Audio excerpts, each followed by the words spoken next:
We've talked about people wanting to live the life of their dreams, but the reasons that most people will never do so. I said there were 3 reasons we've talked about today, right? Who remembers what the #1 reason is that most people will never live the life of their dreams? They don't have one.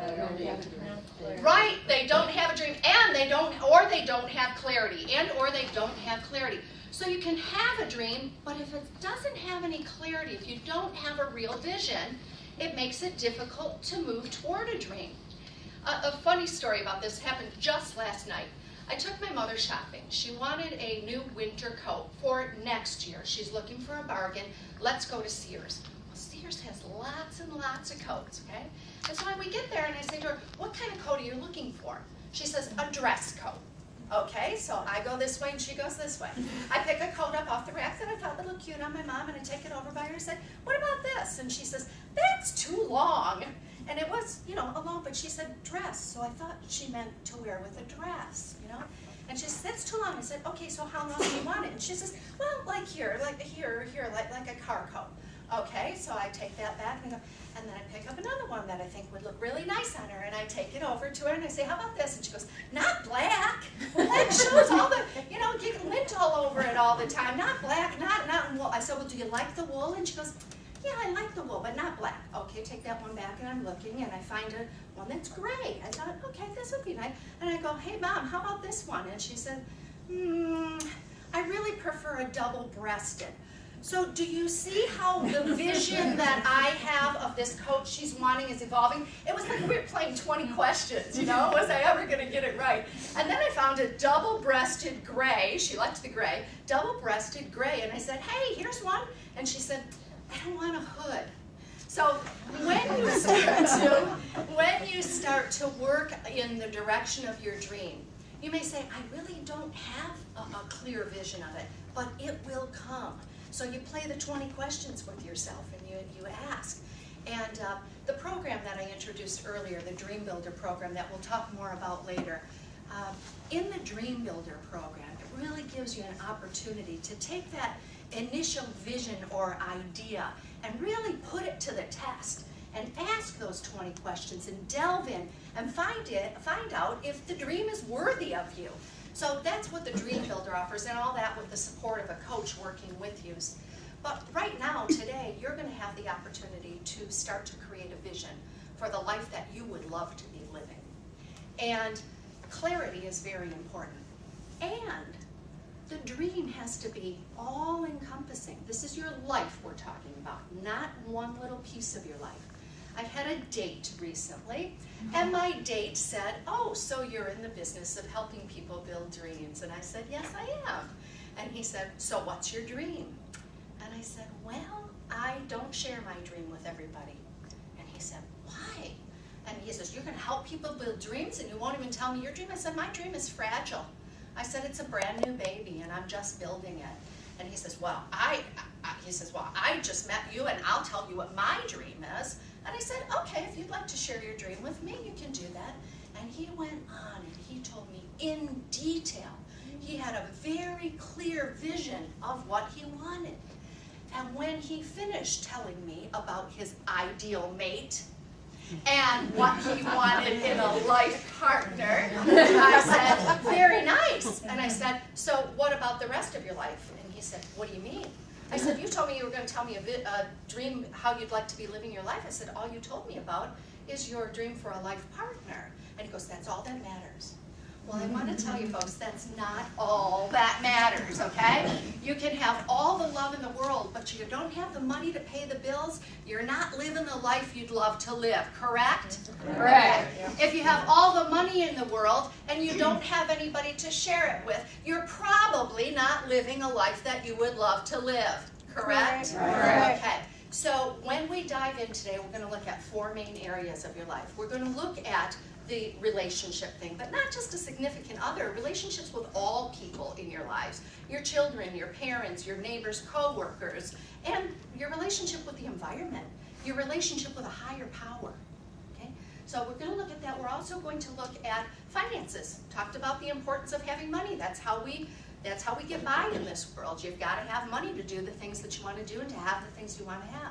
We're also going to look at your creative expression. For some people, that equates to career. What you're doing for your creative expression to be all that you can be for this world, so that you can be living the life that you'd love to live. And finally, we're going to look at the physical being, your physical self, your body. Because if you have all these things, but your body is not healthy, it's hard to live a life that you would love to live, yes? Yes. Yep. Okay. So, all of those things we're going to look at, and that's going to help you to get a really clear vision. But there's something else that could stop you, even if you have a very clear vision. Do you remember what the second reason that most people won't ever live the life of their dreams is? They don't believe it. Believe. They don't believe it. That's right. So you've created this beautiful picture of this life that you would love to be living, and you look at it and you say, yeah, right. Okay? Nice dream. How am I ever going to do that with where I am right now? Well, we'll start to bust through some of that today. But again, the Dream Builder program really helps bust through that. Let me share a little story with you, if I might, about believing. There was a fisherman, heard that there was a great pond nearby where he could go fishing, and so he did. He went down fishing, and he cast his line in, and he's fishing for a while and not catching anything. He notices a guy on the other side of the pond who seems to be catching a lot of fish. And so he watches him for a minute, and he says, maybe the fishing's better over on that side. So he's watching him a little bit longer, and he notices that every time the man catches a fish, he takes it off the hook, and he lays it down on the ground. He looks at it, and then he tosses it back in or puts it in the bucket. And the guy says, I wonder what he's doing. Maybe it has to be a certain length in order to keep it. So he watches a little bit longer, and he sees that this other fisherman is apparently keeping the small fish and throwing back the big ones. And he thought, now that's strange. I wonder why he would do that. Maybe this guy knows something that I don't know. So he walked over to the other side of the pond, and he said, excuse me, he said, I've been watching you fish here, and you seem to be catching a lot of fish, and I want to be doing that. And he said, but I also noticed that when you catch a fish, you toss some of them back and keep others. Why is that? And he says, well, you see that there, son? And the guy says, yeah. He said, he looked down at the ground, and there was a ruler on the ground, and it was broken off on one end. And he said, I put the fish down on there. And if it's smaller than that, I put it in my bucket. But if it's bigger than that, I throw it back. So the young man's puzzled, and he said, well, why is that? He said, well, that's the size of my frying pan. Okay, now you laugh. But, a funny story, but true for the way we live our lives. How can I ever have this when all I have is this? How can I build this from what I currently have? How can I cook this big fish in this small pan? Well, we could give that guy a lesson or two, right? Really easy. Cut it up. Take it in chunks. And when you're building a dream, know that's what you're going to do. You're going to do it piece by piece. You're going to chunk it out, okay? And so believing in your dreams, you have to stop looking at your current situation, right? And think bigger. Think way big, okay? Because anybody who ever made it big first had an idea of big. There was one more reason that we talked about that most people will never live the lives of their dream. They don't get started. What's that? They don't get started. That is right. They don't get started. And when you talk about getting started, how many times do you think that you need to get started? Exactly.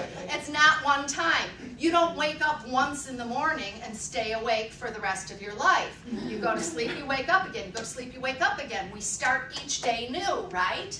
Okay? Same thing as when you take a shower. You take a shower, that feels good. You cleanse your body, it works, it's wonderful. You don't do that one time, I hope.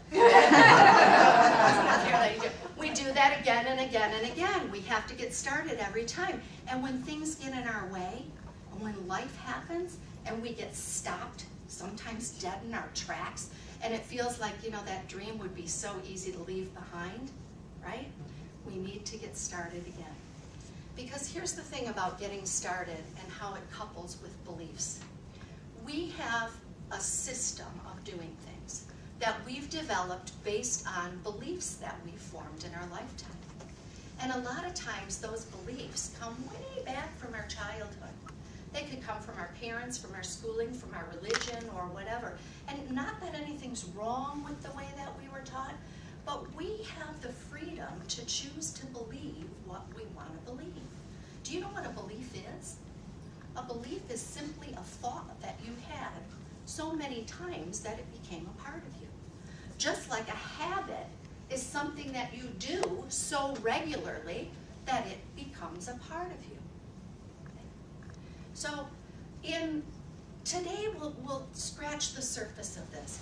In the Dream Builder program, you delve deep into changing those beliefs, changing the paradigms. There's nothing wrong with what you've been believing up until now, but you can choose to change in order to create the life that you would love to be living. And it is about creation, and it does take imagination. I love the quote that says, imagination is the first playground of creation. Okay? Picture a kid on a playground. Do they not use their imaginations? As kids, we do it so wonderfully well. We get to be adults and we look at our frying pan and we say, I can't do that. I can't cook that big fish in this little frying pan. Henry David Thoreau, his famous quote from the book Walden. He says, if one advances confidently in the direction of their dreams, endeavoring to live the life they are imagining. Let's just take that part. Let's unpack that a little bit and see what that holds. That's a lot of good words. If one advances confidently. If you were advancing confidently in the direction of your dreams, wouldn't you think that it would be important that you believe in it? Yes. How can you have confidence if you don't believe in it? So first you know it, you know what it is you're wanting, and you believe in it. And that's how you do it confidently. And then in the direction of the dream, endeavoring to live. What are you doing when you're endeavoring to live? Trying hard. You're trying? Yeah, what else? What are you doing? Well, you have the purpose of life and you don't want to ruin it. That's right. Okay, so you have purpose. What you're doing is you're getting started. Okay? Endeavoring to live. You're getting started, and you're getting started. And if this doesn't work, you'll try that. You know, Thoreau's quote didn't just come off the top of his head one day. Thoreau did a very deep study, and he went away from the world for a while. And he found out, he said, and of this thing I know to be true. And that's what this quote came from. So endeavoring to live means getting started. So we're believing in it, we're getting started. And then he says to live the life they are imagining. It takes imagination. Right? We have to allow ourselves to dream. You know, when we're sleeping and we have dreams, how vivid they can be. So vivid, in fact, they scare us or excite us sometimes and get us all, you know.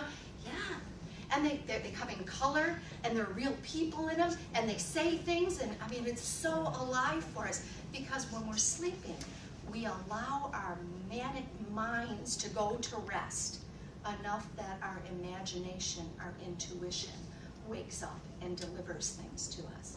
So in this process, I'm going to invite you not to go to sleep, but to put aside any idea that would help you, that would keep you looking at the small frying pan.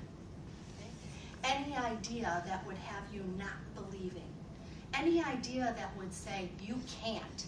You're too old, or you're too young, or you don't know enough. And just allow yourself to dream.